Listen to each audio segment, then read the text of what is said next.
Kill Count, where we tally up the victims in all our favorite horror movies. I'm James A. Janice, and today is Canada Day, so I'm celebrating by looking at Pontypool, a Canadian film released in 2008. Pontypool takes place in the actual town of the same name, an unincorporated village in southern Ontario. It's an interesting film, set entirely in one location with a limited cast. Stephen McHattie plays a radio announcer who's been relegated to small-town news after his shock-jock behavior lost a higher-profile position. Full disclosure, whatever the consequence. Disclosure, Grant. School closures. Really? Am I? School closures, that's what really? people need. Pretty soon, disturbing reports start to filter in, and the radio crew finds themselves under lockdown as a verbal virus spreads outside. Pontypool is a movie centered around sound, between the radio station setting and the way its virus spreads. In fact, this is admittedly not the best movie for the kill count format, since so much of the action takes place off screen, and the first half of the movie looks the same a lot of the time. But it builds its setting expertly, and I love how the characters communicate.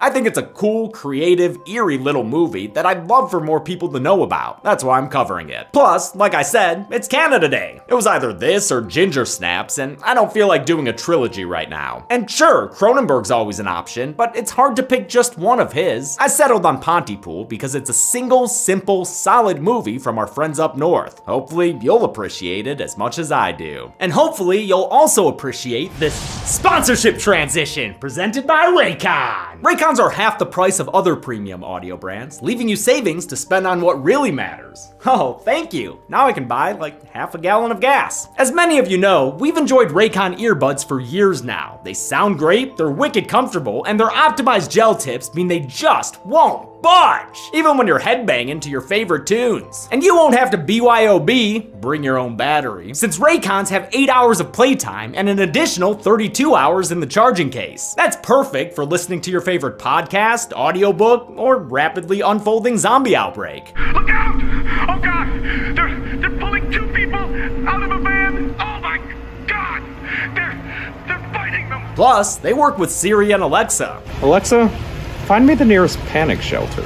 The everyday earbuds are a staple of the Dead Meat household. Chelsea uses them, I use them, we're even teaching Lucy how to use them. She'll get it one day. And then she can add to Raycon's more than 50,000 5-star reviews. Try Raycons for yourself by clicking the link in the description, or by going to buyraycon.com/deadmeat to get 15% off your Raycon order today. Let's see how many people's lives are taken off the air and get to the kills. The movie begins with a syrupy studio name and the waveform of a handsome voice. Mrs. French's cat is missing. The signs are posted all over town. Have you seen Honey? We've all seen the posters, but nobody has seen Honey the cat. It's a humbling story for Grant Mazzy to report on. He's more used to talking about conspiracy theories. Strange coincidences in the aftermath of the JFK assassination. On a snowy Valentine's Day morning, Grant is headed to work when a woman slams on his window. She's speaking nonsensibly and disappears into the darkness, repeating his words. Who are you? Who are you? Now, don't get offended that she didn't know who you are, Grant. He probably is. He's unhappy with his recent demotion to this small-town talk radio station. It takes some creamless Irish coffee just to get him going in the morning. To be fair though, once he does get going, it's a pleasure to listen to his voice. I'll be banging the drum for you all morning. I'm Grant Mazzy, and as always, I'll be taking no prisoners. Stephen McHattie is a veteran character actor, and it's great that he gets a leading role here. We saw him in Come to Daddy as an insidiously drunk father figure to Elijah Wood and his stupid haircut. Man, I love that movie, it rules. For this role, McHattie visited local radio stations in Toronto and based his radio voice on the people he heard. He was also hugely inspired by Lister Sinclair, the late host of CBC's show Ideas. Grant's sarcastic surliness is tolerated and reposted by producer Sydney Breyer, the woman who hired him. She seems to mostly like him. Mostly. Okay, you know, Grant, the whole full disclosure shtick works better in a bigger context. Well, actually, it's what got me fired.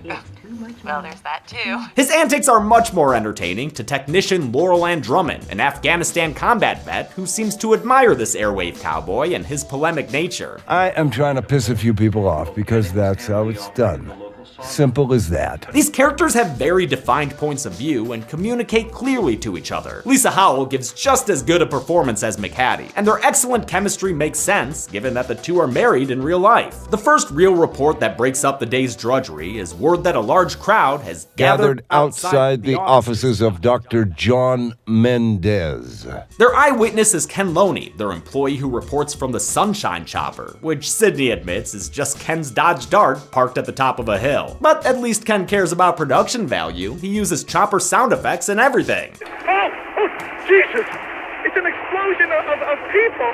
Oh my God! Those horrifying noises aren't being faked by Ken, though. He says this crowd has burst through Dr. Mendez's office walls and are now trampling and murdering each other. There's definitely fatalities here.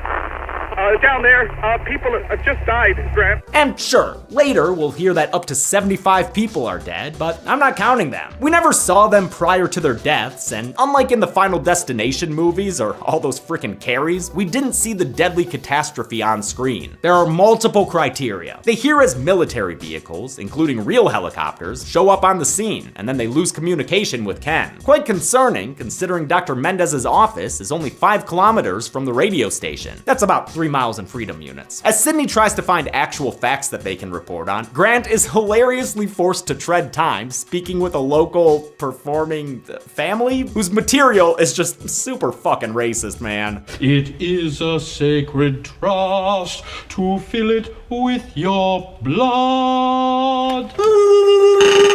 Earsatz Osama there is played by Boyd Banks, who was in Jason X and my wife's favorite movie, American Psycho 2, All-American Girl. The other dude here is Tony Burgess, the writer of this screenplay and the 1995 novel upon which it's based, Pontypool Changes Everything. This whole Lawrence of Arabia bit is pretty weird, but I think it's making fun of how casually racist things were post 9/11. Plus, I love Grant's reaction when he's told he has to have them on the air. Okay, fine. Let's do it. Let's find out how the fuck rehearsals are going in fucking Arabia. Come on, gang. Come on. They finish, and before you're done saying what the fuck, one of the kids in brownface starts acting kinda sus. I can't remember how it ends.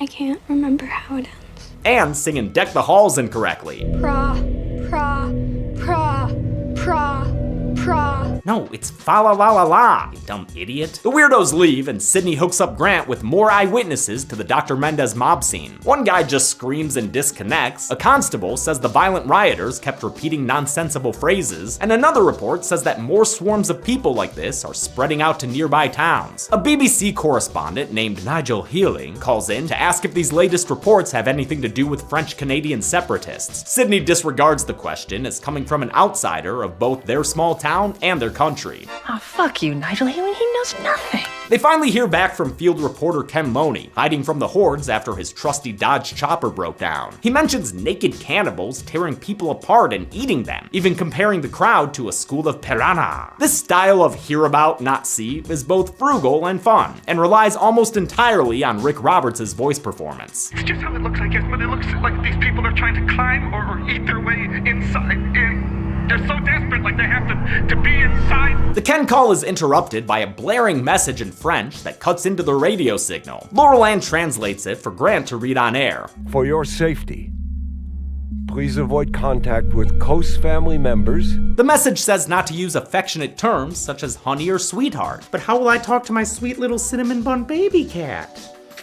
Since affectionate terms apparently create vectors for the virus, perhaps this local outbreak was started by the signs for Mrs. French's missing cat. We've all seen the posters, but nobody has seen Honey the cat. Also doesn't bode well for the radio station, given Sydney's preferred terms of endearment. Okay, sweetheart, I'm gonna call Mrs. Tripp. Something's coming in on the radio. Then again, according to this warning in French, they were gonna have a hard time no matter what.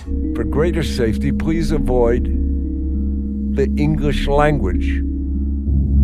Please do not translate this message. language. Whoops-a-doodle! This parallel theme of language is intentional, since Canada is officially bilingual, and there's been some, historical tension between the francophones and the anglophones. This movie shows those tensions erupting further under pressure, with the English guy on the BBC blaming French separatists, and this message in French only trying to help those who speak the language. Sydney gets word that Pontypool is now under quarantine, right as they get a call back from Ken Loney. He's had an encounter with a local large teenaged boy who broke in through the wall and is lying in front of him hurt. Strangely though, the kid does not sound like a teenaged boy. Yep, big boy making baby noises now. And also kinda sounding like a dial-up connection? We hear the kid, identified as Jesse Galt, die over the phone, so I guess I'll include him because we heard his voice over the phone. That makes him like a quarter of a character at least, I think. Grant starts to buckle under how crazy all of this sounds, especially when Sydney says the BBC guy called back and asked them about Honey the cat. You are fucking with me! You are fucking with my head! And you! Why do you look so much like Anna Faris? I always thought Grant's freakout here was weirdly abrupt and extreme. Turns out it's because there was originally more to the scene. As written and shot, Grant looked down and hallucinated a tiny man in a fish hut. He looks down at the floor. When he does this, you see him do that, looks down at the floor. And we had shot a scene where there's a guy in a fish hut that is about 8 inches tall, between his feet on the floor, who comes out of it. That bit was cut on account of fucking weirdness, so what's left is a guy going Grant shit in 2 seconds flat. He tries to leave, Blizzard be damned, but they get trapped inside by a low-budget barrage of off-screen infected people who throw themselves at the door while repeating the things Grant and Sydney were just saying. Okay, what's going on? Those are my words. Those are my words. What is going on? Obviously, this is a very confined movie. It was shot with a small crew in a local church basement in just 15 days. Stephen McHattie said it felt more like doing a play than making a movie, which is actually how it originated. Initially, Burgess's novel was going to be adapted into a radio play like Orson Welles' War of the Worlds. When it became a movie instead, they originally planned for it to be a single shot of Grant Mazzy in the radio booth, the other characters only ever heard, not seen. Eventually it expanded, but in a very cautious way. There were so-called border guards on the crew who made sure the film's perimeters didn't grow too wide. Disagreements were even had about whether to include the intro with Grant driving to work or a few quick shots of the loudspeaker on the exterior of the building. The goal was to keep things as claustrophobic as possible and rely on the audience's imaginations for the scares. The movie does give us a breath of fresh air outside the station when Grant goes back on the air with a live reading of the obituaries. He names local Pontypoolers who have gone crazy and killed each other, and I guess I'll count them as kills, at least for the people shown on screen. This is a very fine splitting of my rules. Grant names 28 people as dead, but only 20 are shown on screen. Since we see these 20 in video form, I'm counting them, but only them. The other 8 were non-characters who were never seen in any way. I don't count hearsay deaths or deaths of never-seen people reported on the news. This goes back to at least the It miniseries kill count, where I didn't count a kid reported as dead. Richie overhears the television talking about the latest victim found in Derry, a 5-year-old little girl. Do I add her to the count or not? I'm gonna go with no because it's a news report. Sorry, It, no inflated statistics for you. Again, multiple criteria. Anyway, this part of the movie is weird and experimental and gives us another cameo from writer Burgess, the guy standing in front of these sheep. Sydney and Laurel Ann are talking about their lives, Sydney's kids, Laurel Ann's time serving in Afghanistan, when all of a sudden, Laurel Ann starts speaking peculiarly. I'm gonna go see if Mr. Mazzy's missing. Missing. Uh-oh, you know that can't be good. Well, honey is in the sound booth. Aw, don't say honey, you're gonna make it worse. Laurel Ann becomes so infected so fast that after Sydney's tea kettle goes off, she finds Laurel Ann doing a mean impression of it. Damn, a soldier and a singer? What can't she do? All of a sudden, there's a dude climbing through the window. It's Dr. John Mendez, the guy from the news. Remember him? I'm a doctor. Oh shit, like my buddy Larry G. I'm a doctor. Also, I'm real happy this guy earned himself a medical degree after working for a rich, idiotic man-child. No, Mr. Madison, they're not penguin. You got too much sun today. They're no penguin! Mendez sees Laurel Ann popping off and directs Sydney to the sound booth. That'll keep Laurel Ann from hearing their voices, which will only make her sickness worse. Mendez has first-hand experience with infected folk and wonders what'll happen when Laurel Ann is cut off from hearing sound. Oh, that'll happen. Her self-abuse is a creepy symptom of the virus, but it's a little undercut by Mendez's cheery reaction to the discovery. Oh, she's rooting for voices. This will grow vicious. Motherfucker, that's their friend. Don't snack while she self-destructs. Time for another call-in from our favorite field reporter, Ken Loney. He tries to update them about the crowds who keep repeating random phrases. It's a symbol of the disorder. A symbol of the disorder? You mean a symptom? It's a symbol... I have a problem. Ken loses his ability to think and speak clearly. In mere moments, all he can say are the words simple and sample over and over. Simple. That's it, he's gone. This is what he is now. He's just a crude radio signal. Ken then goes silent, dying over the phone. And I'll count it, it's the closest thing we've had to a regular death so far. I mean, we really knew Ken Loney. He drove a Dodge Dart. Ken Loney was a pedophile. I mean, not really a pedophile. We just never let our kids go anywhere near him. Oh, what the fuck? I guess we didn't know Ken Loney after all. Now Laurel Ann is even more messed up, looking like she's had too much strawberry bubblegum. Mendez explains that she's suffering from a novel virus, one that spreads through certain infected words. But it's not just about hearing or saying the infected words, it's also about understanding what they mean. It enters us when we hear the word and we understand it. It's a little hard to follow. What are we talking about? I don't know, lady. Mendez suggests that silence is the safest course of action, so they put some music on the radio and try to seal their lips. It works for about 3 minutes. Then Sydney gets a call from her kids and rolls out a buffet of honeys and sweethearts. You know, she shouldn't be talking to anyone who calls, and no sweethearts, please. She should be breathing more. Breathe. Look what you did, Sid. The doctor's repeating words. Hope he doesn't wind up like Laurel Ann, who's still doing her best impression of a bug meeting a windshield, over and over and over again. It's messed up enough to break out the Walking Dead score. Phone lines are dead.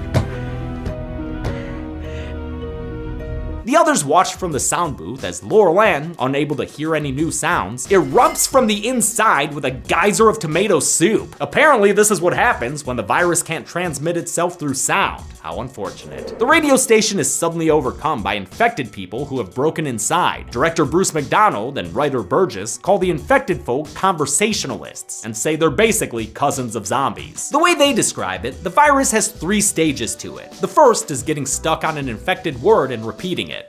Missing. Burgess was inspired to make the virus verbal from his degree in semiotics, the study of signs and symbols and their meanings. The second phase is when your language gets scrambled, preventing you from making any sense. No, I'm missing Mazzy. I have to. The third and most fatal stage is when you become so distraught, the only solution you can think of is trying to physically chew your way through the mouth of another person. We don't see that happen in this movie, but it was meant to be shown explicitly in a sequel that never materialized. So they literally rip into the throat and upper body of a person. Are we going to see that in Pontypool too? Oh, I'm afraid so. I think that's going to happen. They hide in the sound booth in the dark and resort to written communication. To lure the infected away, they decide to broadcast a distraction from the loudspeakers outside. And since the zombies will repeat what they hear, they decide to make it a message, telling other people they're here and need help. Sydney Briar is alive. The plan works, luring the conversationalists outside. Maybe things will be okay for them. We can breathe again. Well, probably not for that guy though. Grant and Sydney notice Mendez repeating his words and are skeptical when he claims to have fixed himself by speaking in German. It's only the English language that's infected. They leave him in the booth, but still follow his advice, speaking broken French to each other just to be safe. Outside, they hear the Yakback zombies repeating their message, Sydney Briar is alive, but it's not until they're upstairs that they have a face-to-face interaction with one of the sickies. It's Maureen, that little girl who was part of the racist sing-along. through desert is a sand-filled deer. If you fall off your camel, it cannot hear. God, the racist singing wasn't even good. She attacks Sydney and tries to eat her way into her mouth, but Grant throws her into some Canadian Broadcasting Awards before he and Sydney stomp the girl to death just off screen. And of course this is gonna be off screen. Ain't about to show a little girl getting stomped to death. Just when they think they're safe enough to debate what the best Nintendo console is. Wait. The lights go out. When they come back on, "Oh Canada" is blaring from the loudspeaker. Too bad it's not the real Canadian anthem, Tom Sawyer. The commotion scares the doctor out of the sound booth and brings the droning conversationalists back inside the station. Mendez still has his wits though, and decides to risk his life to save Grant and Sydney's. He takes off in the same way he came in, and they hear him running away and yelling, getting the horde to follow his voice. Time passes via close-ups, including one of word magnets, which is nice and thematic. Real helicopter sounds are heard outside the station as we see two bodies on a stairwell that I'll go ahead and count. Not sure who they are. Maybe infected folk who got trampled to death? Grant and Sydney are at the point where they're getting real drunk and writing confessions on the wall. Sydney seems to have given up entirely, slurring her words in English and telling Grant they're not gonna figure anything out. But Grant may have figured something out based on what Mendez said to them earlier. He said that understanding a word copies the virus, so how do you not understand a word? He wonders how you can make a word not make sense anymore, and he'd better find out how fast.